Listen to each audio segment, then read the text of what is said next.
Рахмат. Бүгін мына 12 жылдық білім беру бойынша абдан көп талқы болып жатат. Мен ошол мектепке чейинки билим берүү мекемесинде, андан кийин мектепте, андан кийин райондук билим берүү бөлүмүндө иштеген адис катары ушул кадамды, ушул реформаны мына туура деп эсептеймин. Себеби биздин билим берүү системабыз буга чейин эле ушул балдарыбыз 12 жыл окуп жатышат. Бул 480 саат же болбосо нөлөгөй класс деп коебуз.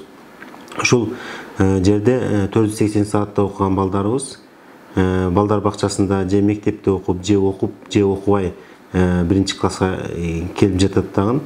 480 саатта окуткан мугалим башка бирөө болуп, биринчи класста окуткан биринчи мугалими башка болуп, ошол эки мугалимдин жанагы билим берүүсү, усулдары бири-бирине дал келбегендиктен жана бала кыйналып калып жатат да.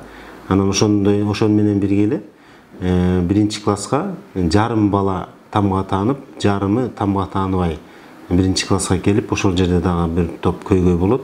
Ошондуктан биринчи класстан 6 жаштан мектепти баштап, ошо 12 жыл окугандыгын туура деп эсептейм. Бул жерде ошо бир колдо, биринчи мугалимде балдар билим алат. Ошо балдардын билим алуусуна абдан жакшы болот. Экинчиден, ушул эл аралык билим берүүгө дагы шайкеш келет. Мына бир көптөгөн өлкөлөрдө дагы ошол 12 жылдык билим берүү системасы ишке киргизилип жүрөт. Ошондуктан министрликтин бул кадамын мен туура деп эсептейм. Албетте бул бир эле күндө өтүп кетпейбиз, бир эле жылда. Бул этап менен бардык материалдык техникалык базаны, окууканаларын даярдоо менен, анан этап менен өтөт деген ойдомун.